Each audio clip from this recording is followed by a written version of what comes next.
नमस्ते नमस्कार, मैं हूं राजीव, आपका दोस्त और साथी। तो कैसे हैं आप सभी? आशा करता हूं कि आप सभी प्रशिक्षु बहुत ही अच्छे होंगे, मस्त होंगे, स्वस्थ होंगे। तो आप सभी का क्लास में मैं स्वागत करता हूं। आज की क्लास में तो आप सभी देख रहे हैं मुझे लर्न वेल चैनल पे, तो मेरे चैनल को सब्सक्राइब कर लीजिए और चलिए आज की क्लास को हम लोग स्टार्ट करते हैं। तो आज के क्लास में आप लोगों के लिए मोटिवेशन के लिए कुछ लाइन है। संघर्ष ही जीवन का सार है। जीवन का सार संघर्ष ही है, इसके बिना कोई सफलता नहीं मिलती। बिल्कुल मेरे दोस्तों, अगर आपको भी सफल होना है तो संघर्ष तो करना पड़ेगा बाबू। जब तक आप संघर्ष नहीं कीजिएगा, जब तक आपको सफलता नहीं मिलेगा। आप भी सफल होना चाहते हैं अपने जीवन में तो संघर्ष करना आज से शुरू कर दीजिए। अगर संघर्ष नहीं कीजिएगा तो फिर दिक्कत हो जाएगा, ठीक है। तो चलिए हम लोग आज की क्लास को स्टार्ट करते हैं। तो आज की क्लास का हम लोगों का पहला क्वेश्चन क्या है कि खिलाफत आंदोलन का मुख्य उद्देश्य क्या था। आप सभी प्रशिक्षु बताइए कि खिलाफत आंदोलन का मुख्य उद्देश्य क्या था। खिलाफत आंदोलन का मुख्य उद्देश्य क्या था, इस बात का आप लोग जवाब दीजिए। इसका सही आंसर क्या हो जाएगा? ऑप्शन ए अंग्रेजों का भारत से बाहर निकलना, ऑप्शन बी खलीफा का सत्ता की रक्षा करना, ऑप्शन सी भारत को स्वतंत्रता कराना, या ऑप्शन डी गांधी जी का समर्थन प्राप्त करना। तो खिलाफत आंदोलन का उद्देश्य क्या था? तो इसका सही जवाब क्या हो जाएगा? खलीफा की सत्ता का रक्षा करना। इसका सही जवाब क्या हो जाएगा? ऑप्शन नंबर बी हो जाएगा। क्या हो जाएगा? खलीफा की सत्ता का रक्षा करना। बिल्कुल मेरे दोस्तों, खिलाफत आंदोलन का मुख्य उद्देश्य क्या था? खलीफा की सत्ता का रक्षा करना। प्रथम विश्व युद्ध के समय अंग्रेज ने खलीफा से यह वादा किया था कि हम तुर्की का विभाजन नहीं करेंगे, लेकिन प्रथम विश्व युद्ध समाप्ति के बाद क्या कर देते हैं, अंग्रेज के द्वारा तुर्की का विभाजन कर दिया जाता है, जिसके बाद वहां के जो खलीफा होते हैं उन्होंने उनके खिलाफ एक आंदोलन शुरू कर देते हैं, जिसको हम लोग खिलाफत आंदोलन के नाम से जानते हैं। चलिए अगला सवाल है कि खिलाफत आंदोलन की शुरुआत कब हुई थी। खिलाफत आंदोलन की शुरुआत कब हुई थी? Option A 1919, option B 1920, option C 1915 या ऑप्शन डी 1922। इसका सही जवाब क्या हो जाएगा? आप लोग एक बार जल्दी से बता दीजिए कि खिलाफत आंदोलन की शुरुआत कब हुई थी। खिलाफत आंदोलन की शुरुआत कब हुई थी? इसका सही आंसर हो जाएगा ऑप्शन ए 1919 में। कब हुई थी? तो 1919 में। अगला सवाल है खिलाफत आंदोलन का नेतृत्व किसने किया, इसको लीड किसने किया, इसके अग्रणी कौन थे, इसके आगे आगे चलने वाले नेता कौन थे? तो इसका सही जवाब आप लोग बताइए। ऑप्शन ए बाल Gangadhar Tilak, option B Maulana Abul Kalam Azad, option C Ali बंधु या ऑप्शन डी मोतीलाल नेहरू। सवाल नंबर 3 का क्या आंसर हो जाएगा? तो इसका सही आंसर आप लोग बताइए। इसका हो जाएगा अली बंधु। क्या हो जाएगा? अली बंधु, ठीक है। इसके जो नेता रहते हैं, दो भाई रहते हैं, एक का नाम रहता है मोहम्मद अली। क्या नाम रहता है? मोहम्मद अली नाम रहता है, ठीक है, मोहम्मद अली। और दूसरे भाई का नाम रहता है शौकत अली। दूसरे भाई का क्या नाम रहता है? शौकत अली नाम रहता है, ठीक है, शौकत अली। ये दोनों इस चीज को लीड करते हैं। भारत में इसका नेतृत्व कौन करते हैं? तो मोहम्मद अली और शौकत अली। और इन दोनों भाई को अली बंधु के नाम से भी जाना जाता है। अगला सवाल है कि असहयोग आंदोलन की शुरुआत किस वर्ष हुई।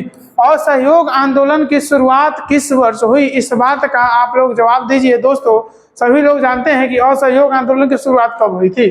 Option A 1919, option B 1920, option C 1921 या ऑप्शन डी 1922। इसका सही जवाब आप लोग बताइए कि क्या हो जाएगा कि असहयोग आंदोलन की शुरुआत कब हुई थी। इसका सही जवाब हो जाएगा 1920 ईस्वी में। कब हुआ था? 1920 ईस्वी में। अगर डेट पूछेगा तो 1 अगस्त को हुआ था। कब हुआ था? 1 अगस्त 1920 ईस्वी को असहयोग आंदोलन की शुरुआत होती है। और इसको शुरू कौन करते हैं? तो गांधी जी शुरू करते हैं। कौन शुरू करते हैं? गांधी जी शुरू करते हैं। और इस आंदोलन को हम लोग जन आंदोलन के नाम से भी जानते हैं। किस आंदोलन के नाम से जानते हैं? तो जन आंदोलन के नाम से हम लोग इसको जानते हैं, ठीक है। चलिए तो इस बात को आप लोग ध्यान में रखेंगे। अगला सवाल है गांधी जी ने असहयोग आंदोलन क्यों चलाया। आखिर ऐसी क्या जरूरत आन पड़ी थी कि गांधी जी के द्वारा असहयोग आंदोलन शुरू करना पड़ा। अगर गांधी जी चाहते तो असहयोग आंदोलन नहीं भी शुरू कर सकते थे। तो इसका बात आप लोग बताइए। ऑप्शन ए खिलाफत आंदोलन के समर्थन में, ऑप्शन बी रोलेट एक्ट के विरोध में, ऑप्शन सी जालियांवाला बाग हत्याकांड के विरोध में, या ऑप्शन डी उपरोक्त में से सभी। इसका सही आंसर क्या हो जाएगा? आप लोग बताइए कि गांधी जी को आखिर असहयोग आंदोलन क्यों चलाना पड़ा। तो इसका हो जाएगा उपरोक्त में से सभी आंसर हो जाएगा। दोस्तों इसका सही आंसर हो जाएगा क्या कि उपरोक्त में से सभी। खिलाफत आंदोलन के समर्थन के दौरान ही गांधी जी को क्या चलाना पड़ा था, असहयोग आंदोलन की शुरुआत करनी पड़ी थी। 1919 में ही रॉलेट एक्ट के विरोध भी करना था, इसीलिए गांधी जी असहयोग आंदोलन शुरू किए। और जालियांवाला बाग भी हत्याकांड हो जाता है, तो इसके विरोध में भी गांधी जी सब सारे चीज को मिला करके क्या करते हैं, असहयोग आंदोलन का रूप दे देते हैं। ठीक है, आप लोग कमेंट में बता दीजिए कि रॉलेट एक्ट कब आया था, रॉलेट एक्ट कब आया था और जालियांवाला बाग हत्याकांड कब हुआ था। इस दोनों का आप लोग आंसर कमेंट में बता देंगे कि रॉलेट एक्ट कब आया था और जालियांवाला बाग हत्याकांड कब हुआ था। चलिए अगला सवाल की ओर हम लोग चलते हैं। गांधी जी ने असहयोग आंदोलन का आह्वान कब किया था, यानी कि गांधी जी ने असहयोग आंदोलन की शुरुआत कब की थी। और मैंने अभी आपको बताया है कि असहयोग आंदोलन को जन आंदोलन के नाम से भी जाना जाता है। तो इसका सही जवाब क्या हो जाएगा, आप लोग एक बार जल्दी से बता दीजिए। ऑप्शन ए 1 अगस्त 1920 या ऑप्शन बी 15 अगस्त 1947, ऑप्शन सी 2 अक्टूबर 1919 या 26 जनवरी 1930। तो इसका सही जवाब क्या हो जाएगा, मैंने आपको अभी बताया कि गांधी इसका शुरुआत करते हैं कब, तो 1 अगस्त 1920 ईस्वी को। 1 अगस्त 1920 ईस्वी को गांधी जी के द्वारा असहयोग आंदोलन का आह्वान किया जाता है। और इसके पीछे कई सारे कारण रहते हैं। खिलाफत आंदोलन के विरोध में भी शुरू करते हैं, खिलाफत आंदोलन के समर्थन में इस चीज को शुरू करते हैं, और गांधी जी रॉलेट एक्ट के विरोध में, जालियांवाला बाग हत्याकांड के विरोध में शुरू कर देते हैं। ठीक है, तो चलिए अगला सवाल की ओर हम लोग चलते हैं। तो निम्न में से कौन सी संस्था असहयोग आंदोलन में सबसे पहले भाग लेने वाली थी, यानी कि कौन सा संस्था आगे चल करके खुल करके आया था और गांधी जी द्वारा चलाए गए असहयोग आंदोलन को सपोर्ट किया था। इसका सही जवाब आप लोग बताइए। कांग्रेस ने, मदरसा ने, या मजिस्ट्रेट ने, या फिर वकील ने, किस संगठन ने आकर के गांधी जी को, किस संस्था ने आकर के गांधी जी के असहयोग आंदोलन को सपोर्ट किया था। सवाल नंबर 7 का सही आंसर क्या हो जाएगा, तो इसका सही आंसर हो जाएगा डी। क्या हो जाएगा, डी हो जाएगा। जितने भी वकील थे उन्होंने ही गांधी जी के कहने पे सबसे पहले अंग्रेज का वकालत करना छोड़ दिया। और आप सबको पता है कि गांधी जी भी पेशा से क्या थे, एक वकील ही थे। ठीक है, तो इस बात को आप लोग याद रखिएगा। तो असहयोग आंदोलन में सबसे पहले कौन सा संस्था सपोर्ट करने आता है, तो वकील लोग सबसे पहले सपोर्ट करने आ जाते हैं गांधी जी को। अगला सवाल है, असहयोग आंदोलन के दौरान गांधी जी ने किस सम्मान को लौटाया था। वो सम्मान कब लौटाए थे, गांधी जी के द्वारा कब लौटाया गया था, इस बात का आप लोग जवाब दीजिए। नाइटहुड, भारत रत्न, कैसर हिंद या नोबेल पदक, गांधी जी के द्वारा कौन सा चीज को लौटाया गया था, इसका आप लोग जवाब दीजिए जल्दी से कि इसका सही आंसर क्या हो जाएगा। तो गांधी जी के द्वारा कैसर हिंद की उपाधि को लौटा दिया गया था। कौन सा उपाधि, कैसर हिंद के उपाधि को लौटा दिया गया था। ठीक है, असहयोग आंदोलन के दौरान गांधी जी ने कैसर हिंद के उपाधि को लौटा दिया। इस बात को आप लोग ध्यान में रखेंगे। अगला सवाल है, असहयोग आंदोलन किसके कारण वापस ले लिया गया। आखिर ऐसा कौन सी घटना घटी जिसके बाद गांधी जी को असहयोग आंदोलन को बंद करना पड़ गया। असहयोग आंदोलन इतना अच्छा चल रहा था, अंग्रेज को बहुत सारा दिक्कत हो रहा था, नुकसान हम लोग पहुंचा रहे थे, मतलब हम लोग हिंसक रूप से नहीं, अहिंसक रूप से अंग्रेज को क्या कर रहे थे, नुकसान पहुंचाने का काम कर रहे थे। ठीक है, तो आखिर क्यों ये लेना पड़ गया, अंग्रेजों की शक्ति के कारण, आर्थिक समस्या के कारण, चौरी चौरा कांड के कारण, या कांग्रेस का विभाजन के कारण। तो आप सभी को पता है दोस्तों कि चौरी चौरा कांड के कारण ही गांधी जी ने असहयोग आंदोलन को वापस ले लिया। और ये चौरी चौरा कांड कब होता है, तो आप सभी को पता है 5 फरवरी को हो जाता है। कब होता है, तो 5 फरवरी 1922 ईस्वी को यह घटना हो जाती है, जिसमें 22 पुलिस वाले को जिंदा जला दिया जाता है।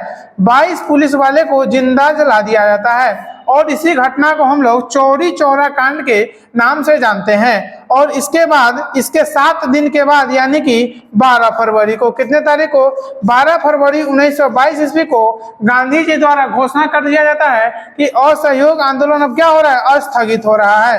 असहयोग आंदोलन क्या हो रहा है, अब अस्थगित हो रहा है। और गांधी जी को बाद में खुद पे पश्चाताप होता है और गांधी जी इसके बारे में कहते हैं कि असहयोग आंदोलन का स्थगित करना हमारे लिए हिमालय जैसी भूल थी। कैसी भूल थी, तो हिमालय जैसी भूल थी, हिमालय जैसी भूल थी। ठीक है, ये बात गांधी जी का स्टेटमेंट है। अगला सवाल की ओर चलते हैं। चौरी चौरा कांड किस राज्य में हुआ था? चौरी चौरा कांड किस राज्य में हुआ था, इसका आप लोग जवाब दीजिए। बिहार में, पंजाब में, उत्तर प्रदेश में या मध्य प्रदेश में? इसका सही जवाब क्या हो जाएगा, आप लोग कमेंट में बताइए कि चौरी चौरा कांड कब हुआ था। चौरी चौरा कांड कब हुआ था, इसका सही जवाब आप लोग दीजिए। तो आप सभी को पता है कि यह उत्तर प्रदेश में हुआ था। किस राज्य से जुड़ा था? तो उत्तर प्रदेश में यह हुआ था। और आप लोगों से एक सवाल है, इसका जवाब आप लोग कमेंट में लिखिएगा कि आप लोग बताइए कि जालियांवाला बाग किस राज्य से जुड़ा हुआ है, यानी कि जालियांवाला बाग घटना किस राज्य में हुई थी। इसका जवाब आप लोग कमेंट में देंगे। आप लोगों से एक क्वेश्चन है। चलिए अगला सवाल है कि चौरी चौरा की घटना किस वर्ष हुई थी? 1920 में, 1921 में, 1922 में, 1923 में? इसका सही जवाब आप लोग बता दीजिए। मैं चाहता हूं कि इस सवाल से जब आपके एग्जाम में कोई भी एग्जामिनर सवाल बनाए तो आपका एक भी सवाल नहीं छूटना चाहिए, इसीलिए सारे क्वेश्चन को एक एक करके इसमें कवर किया गया है। ठीक है दोस्तों, तो चलिए इसका सही जवाब बताइए। तो चौरी चौरा की घटना 1922 ईस्वी में हुई थी। कब हुई थी? 1922 ईस्वी में। अगर डेट पूछेगा तो 5 फरवरी को। कब हुई थी? 5 फरवरी 1922 ईस्वी को। और चौरी चौरा कांड के कारण असहयोग आंदोलन समाप्त कब हो गया? तो 12 फरवरी को। कब हो गया? 12 फरवरी 1922 ईस्वी को असहयोग आंदोलन स्थगित हो गया। क्या हो गया? स्थगित हो गया। चलिए, तो आप लोगों का भरपूर रिवीजन चल रहा है। चलिए अगला सवाल है, खिलाफत आंदोलन का अंत कब हुआ? खिलाफत आंदोलन की शुरुआत तो आप लोग जान गए कि इसका शुरुआत हुआ था 1919 ईस्वी में, लेकिन आप लोग आंसर दीजिए कि खिलाफत आंदोलन का समाप्त कब हो गया, यानी कि यह आंदोलन का अंत कब हो गया। इसका आप लोग जवाब जल्दी से बता दीजिए कि क्या हो जाएगा। इसका जवाब क्या हो जाएगा? 1921 में, 1922 में, 1924 में या फिर 1925 ईस्वी में? सवाल नंबर 12 का आप लोग जवाब बताइए कि क्या हो जाएगा। सवाल नंबर 12 का सही जवाब क्या हो जाएगा, आप लोग एक बार कमेंट में बता दीजिए कि खिलाफत आंदोलन का अंत कब हो गया। तो 12 का ऑप्शन नंबर क्या हो जाएगा? सी हो जाएगा। इसका सही जवाब क्या हो जाएगा? 1924 ईस्वी में खिलाफत आंदोलन समाप्त हो गया, क्योंकि इसके समय में क्या किया गया था? खलीफा का पद को हटा दिया गया, इसीलिए खिलाफत आंदोलन स्वतः ही समाप्त हो गई। इस बात को आप लोग ध्यान में रखेंगे। अगला सवाल है, गांधी जी ने असहयोग आंदोलन के माध्यम से किस नीति का प्रयोग किया? यानी कि गांधी जी तो असहयोग आंदोलन चला ही रहे थे, लेकिन किस माध्यम से चला रहे थे? क्या असहयोग आंदोलन के दौरान लोगों को गोली मार रहे थे, कि उनको फांसी पर चढ़ा रहे थे, कि कौन सा नीति का उपयोग किए थे? आप लोग बताइए। हथियार बंद संघर्ष कर रहे थे, कि सत्याग्रह कर रहे थे, कि युद्ध कर रहे थे, कि विदेशी मदद ले रहे थे असहयोग आंदोलन के दौरान? तो 13 नंबर सवाल का आप लोग जवाब बताइए। 13 नंबर सवाल का क्या हो जाएगा जवाब? तो इसका जवाब हो जाएगा ऑप्शन नंबर बी। क्या हो जाएगा? Option number B. आप सबको पता है कि गांधी जी का सबसे बड़ा जो हथियार था वह क्या था? सत्याग्रह और अहिंसा था। क्या था? सत्याग्रह और अहिंसा। गांधी जी अहिंसक रूप से बड़े बड़े चीज को क्या कर दिए? आसानी से उसको ठीक करने का काम कर दिए थे। और क्या किसके माध्यम से चला रहे थे? सत्याग्रह के माध्यम से चला रहे थे। अगला सवाल है, खिलाफत समिति की स्थापना कहाँ हुई थी? खिलाफत समिति की स्थापना कहाँ हुई थी? अलीगढ़ में, दिल्ली में, लखनऊ में या मुंबई में? आप लोग बताइए कि खिलाफत समिति की स्थापना कब हुई थी। सवाल नंबर 14 का आप लोग आंसर बताइए कि क्या हो जाएगा। खिलाफत समिति की स्थापना कब हुई थी? खिलाफत समिति की स्थापना कब हुई थी? कहाँ हुई थी? खिलाफत समिति की स्थापना कहाँ हुई थी? तो बम्बई में हुई थी। कहाँ हुई थी? तो बम्बई में हुई थी। सवाल पूछेगा कि कब हुई थी, कब हुई थी, तो आप लोगों को याद रखना है मार्च 1919 ईस्वी में। कब हुआ था? तो मार्च 1919 ईस्वी में खिलाफत समिति की स्थापना हुई थी। कहाँ हुई थी? तो बम्बई में हुई थी। चलिए अगला सवाल है, असहयोग आंदोलन के दौरान कांग्रेस का अधिवेशन 1920 का कहाँ हुआ? Option A Nagpur, option B Calcutta, option C Amritsar या ऑप्शन डी लखनऊ? आप लोग 15 नंबर सवाल का जवाब बता दीजिए कि क्या हो जाएगा। 15 नंबर सवाल का सही जवाब क्या हो जाएगा? 1920 का अधिवेशन कहाँ होता है? तो ये होता है दोस्तों नागपुर में। कहाँ होता है? तो नागपुर में होता है। अगर पूछेगा कि इसके अध्यक्ष कौन थे, इसके अध्यक्ष कौन थे, तो आप सभी को याद रखना है राघवाचार्य थे। कौन थे? राघवाचार्य। राघवाचार्य जी इसके अध्यक्ष रहते हैं। राघवाचार्य जी इसके अध्यक्ष रहते हैं। इस बात को आप लोग याद रखेंगे। अगला सवाल है, सवाल नंबर 16, गांधी जी ने किसे हिंदू मुस्लिम एकता का प्रतीक कहा था? मौलाना आजाद को, मौलाना शौकत अली को, मोहम्मद अली को या अली बंधु को? आप लोग इसका सही जवाब बताइए कि 16 नंबर सवाल का क्या जवाब हो जाएगा। 16 नंबर सवाल का क्या जवाब हो जाएगा? तो आप लोग बिल्कुल सही हैं दोस्तों कि अली बंधु को गांधी जी ने क्या कहा था? हिंदू मुस्लिम एकता का प्रतीक कहा था। अली बंधु को गांधी जी ने हिंदू मुस्लिम एकता का प्रतीक कहा था। यही अली बंधु, इनका नाम रहता है मोहम्मद अली एवं शौकत अली, मोहम्मद अली एवं शौकत अली। और खिलाफत आंदोलन को भारत में यही दोनों भाई लीड करने का काम करते हैं। अगला सवाल, असहयोग आंदोलन के तहत क्या करने का आग्रह किया गया था? विदेशी वस्तुओं का बहिष्कार करना था कि ऑप्शन नंबर बी सरकारी नौकरी से इस्तीफा देना था, या ऑप्शन नंबर सी सरकारी स्कूलों का बहिष्कार करना था, या ऑप्शन नंबर डी उपरोक्त सभी? 17 नंबर सवाल का आप लोग जवाब फटाक से कमेंट में बताइए कि इसका सही जवाब क्या हो जाएगा।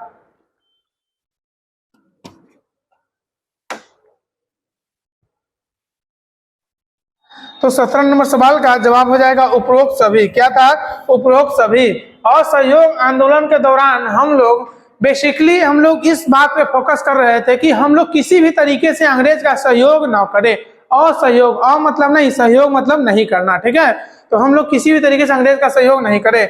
तो हमने क्या किया था? विदेशी वस्तुओं का बहिष्कार भी कर दिया था। अंग्रेज द्वारा जो सरकारी नौकरी था उसको हमने इस्तीफा भी देने का काम किया था। सरकारी स्कूल का भी हमने बहिष्कार कर दिया था। तो क्या हो जाएगा इसका आंसर? उपरोक्त सभी हो जाएगा। अगला सवाल है, खिलाफत आंदोलन किस धार्मिक समुदाय से जुड़ा था? खिलाफत आंदोलन किस धार्मिक समुदाय से जुड़ा था? हिंदू से, मुस्लिम से, सिख से, ईसाई से? इसका आप लोग बताइए कि खिलाफत आंदोलन किस धर्म से जुड़ा हुआ था? तो आप सभी को पता है कि ये मुस्लिम धर्म से जुड़ा था। किस धर्म से जुड़ा था? मुस्लिम धर्म से जुड़ा था। इसका आप लोग कमेंट में जवाब बताइए कि इसको भारत में किसने लीड किया था? आप लोग कमेंट में आंसर बताएंगे। अगला सवाल है, असहयोग आंदोलन का प्रमुख उद्देश्य क्या था? असहयोग आंदोलन का मेन फोकस क्या था? जब प्रमुख उद्देश्य पूछेगा तो आप लोगों को क्या बताना है? ऑप्शन ए धार्मिक सुधार, ऑप्शन बी शिक्षा सुधार, ऑप्शन सी स्वराज प्राप्त करना, या ऑप्शन डी भारत का विभाजन करना। तो इसका सही जवाब क्या हो जाएगा? 19 नंबर सवाल का आप लोग जवाब दीजिए।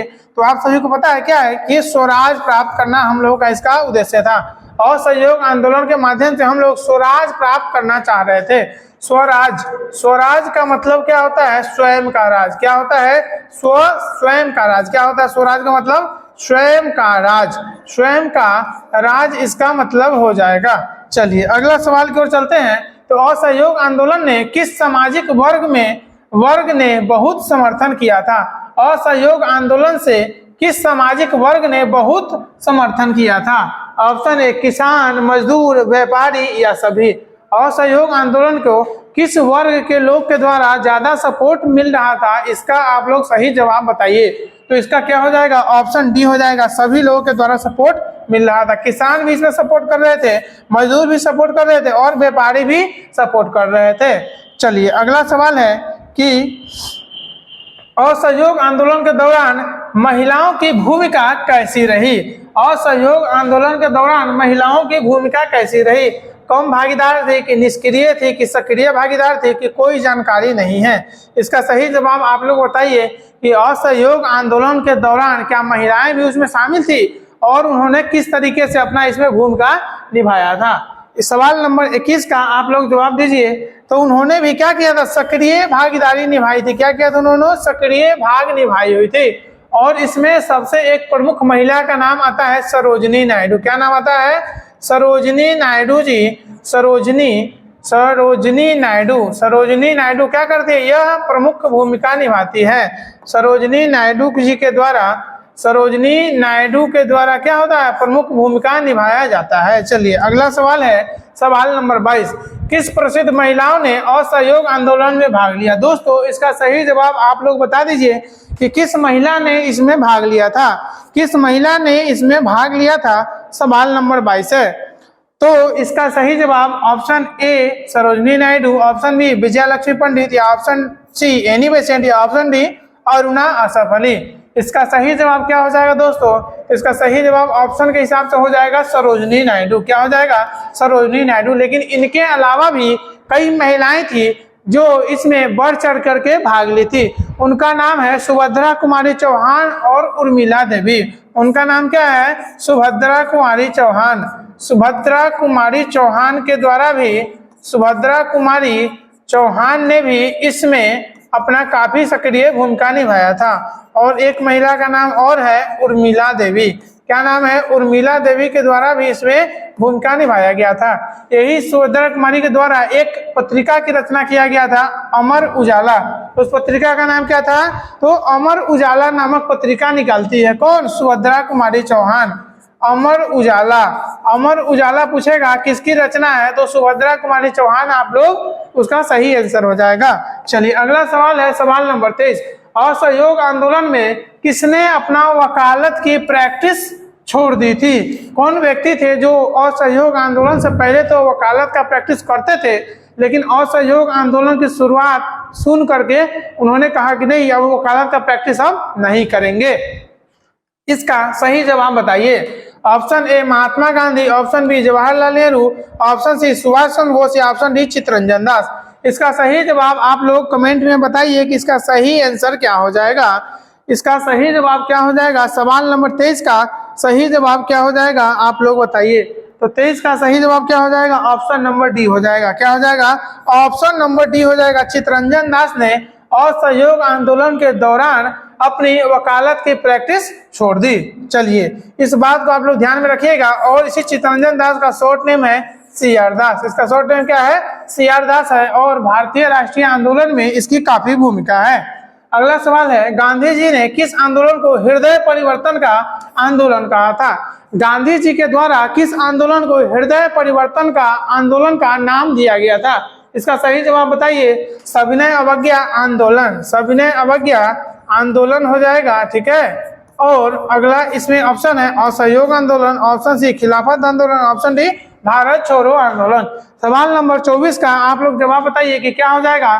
तो आप सभी को पता है इसका सही जवाब क्या हो जाएगा? असहयोग आंदोलन। असहयोग आंदोलन को ही गांधी जी ने हृदय परिवर्तन आंदोलन कहा था।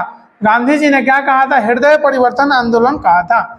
अगला सवाल है असहयोग आंदोलन की, असहयोग आंदोलन, अगला सवाल है असहयोग आंदोलन की योजना किस अधिवेशन में पारित हुई थी? यानी कि किस अधिवेशन में यह बताया गया कि नहीं, अब हमको एक ऐसा आंदोलन करना पड़ेगा जिससे हम लोग अंग्रेज को क्या कर सके, ज्यादा से ज्यादा उसको हम लोग नुकसान कर सके, उसको हम लोग क्षति पहुंचा सके। तो इसका सही जवाब आप लोग बताइए। अमृतसर में, नागपुर में, कलकत्ता में या फिर लखनऊ में। सवाल नंबर 25 का आप लोग जवाब बताइए। तो 25 का क्या हो जाएगा? 25 नंबर सवाल का सही आंसर हो जाएगा ऑप्शन नंबर बी। क्या हो जाएगा? नागपुर अधिवेशन में। कहाँ किया गया था? तो नागपुर अधिवेशन में किया गया था 1920 ईस्वी में। इस बात को आप लोग ध्यान में रखेंगे। अगला सवाल है असहयोग आंदोलन किस प्रकार का आंदोलन था? असहयोग आंदोलन किस प्रकार का आंदोलन था? ऑप्शन ए हिंसात्मक था, औद्योगिक था, ऑप्शन सी अहिंसात्मक था या धार्मिक था। तो आप सभी को पता है कि असहयोग आंदोलन की शुरुआत करने से पहले गांधी जी इस बात की घोषणा करते हैं कि इसमें कोई हिंसा हम बर्दाश्त नहीं करेंगे। यह आंदोलन बिल्कुल शांत रूप से चलना होगा। ठीक है, इसमें कोई हिंसा हम लोग नहीं करेंगे। हिंसा मतलब होता है मारपीट करना। तो यह कैसा आंदोलन था? तो अहिंसात्मक था, यानी कि मारपीट की इसमें कोई गुंजाइश नहीं था। सवाल नंबर 27, खिलाफत आंदोलन का उद्देश्य किस देश से संबंधित था? तुर्की से, भारत से, इराक से या अफगानिस्तान से? खिलाफत आंदोलन का उद्देश्य किस देश से संबंधित था? 27 नंबर सवाल का आप लोग जवाब बताइए। तो यह तुर्की से संबंधित था। किस देश से संबंधित था? तुर्की से संबंधित था। आप सभी को पता है कि 1919 ईस्वी में खिलाफत आंदोलन हुआ था। कौन सा आंदोलन हुआ था? तो खिलाफत आंदोलन हुआ था। और यह तुर्की के कारण हुआ था क्योंकि प्रथम विश्व युद्ध के समय अंग्रेज ने यह वादा किया था कि हम लोग क्या करेंगे, तुर्की का विभाजन नहीं करेंगे। युद्ध खत्म हो गया और अंग्रेज ने क्या कर दिया? तुर्की का विभाजन कर दिया। ठीक है, तो आप लोग एक बात याद रखिएगा कि अंग्रेज में जो चुनाव में किए गए वादे और प्यार में किए गए वादे दोनों फेल हो जाते हैं। समझ गए दोस्तों? इस बात को आप लोग ध्यान में रखेंगे कि अंग्रेज जो नेता सबके बात पर आप लोग को विश्वास करने का जरूरत नहीं है। चलिए, तो आप सभी को पता है खिलाफत आंदोलन का किस देश से उद्देश्य जुड़ा हुआ था? तो तुर्की से जुड़ा हुआ था। अगला सवाल, सवाल नंबर 28, खिलाफत आंदोलन किस आंदोलन के साथ जुड़ा हुआ था? भारत छोड़ो आंदोलन, सविनय अवज्ञा आंदोलन, सविनय अवज्ञा आंदोलन, यहाँ पे आंदोलन क्वेश्चन में मिसिंग है, ठीक है, सविनय अवज्ञा आंदोलन हो जाएगा यहाँ पे। और आगे आप लोग देखेंगे तो इसका सही जवाब बताइए क्या होगा कि असहयोग आंदोलन की स्वदेशी आंदोलन, खिलाफत आंदोलन किसके साथ जुड़ा हुआ था। सवाल नंबर 28 का सही जवाब क्या हो जाएगा, 28 का ऑप्शन नंबर सी हो जाएगा, असहयोग आंदोलन के दौरान यह जुड़ा हुआ था, असहयोग आंदोलन के साथ यह आंदोलन जुड़ा हुआ था। सवाल नंबर 28 का ऑप्शन नंबर सी सही हो जाएगा। सवाल नंबर 29 है कि असहयोग आंदोलन की असफलता का मुख्य कारण क्या था। हम लोग असहयोग आंदोलन के दौरान कैसे फेल हो गए, इसका आप लोग जवाब बताइए। गांधी जी की गिरफ्तारी, चौरी चौरा कांड, मुसलमानों का समर्थन न मिलना या विदेशी वस्तुओं की उपाधि, इसका सही जवाब क्या हो जाएगा, इसका सही जवाब क्या हो जाएगा, तो आप लोग इसका सही जवाब बताइए। 29 का क्या हो जाएगा, ऑप्शन नंबर बी हो जाएगा। चौरी चौरा कांड के बाद गांधी जी क्या करते हैं, असहयोग आंदोलन को स्थगित कर देते हैं। इसका आप लोग डेट क्या था, डेट आप लोग कमेंट में आप लोग जल्दी से बता दीजिए। आज के क्लास का अंतिम सवाल है, आप लोग देखिएगा कि खिलाफत आंदोलन और असहयोग आंदोलन का क्या संबंध था। खिलाफत आंदोलन और असहयोग आंदोलन में कौन सा संबंध था, इसका सही जवाब क्या हो जाएगा। ऑप्शन ए दोनों स्वतंत्र थे, ऑप्शन बी दोनों एक साथ चलाए गए, ऑप्शन सी एक ने दूसरे का विरोध किया, ऑप्शन डी दोनों सकारात्मक, दोनों सरकार समर्थक थे। इसका 30 का सही जवाब क्या हो जाएगा, आप लोग बताइए। तो खिलाफत आंदोलन और असहयोग आंदोलन दोनों में बहुत ही क्या था, समानता था, और ये दोनों एक साथ चलाए गए। कब चलाए गए, दोनों एक साथ चलाए गए। इस बात को आप लोग ध्यान में रखिएगा। और आप लोग कमेंट में आपको दो चीज बताना है कि खिलाफत आंदोलन समाप्त कब हो गया, खिलाफत आंदोलन समाप्त कब हो गया, और सविनय अवज्ञा और असहयोग आंदोलन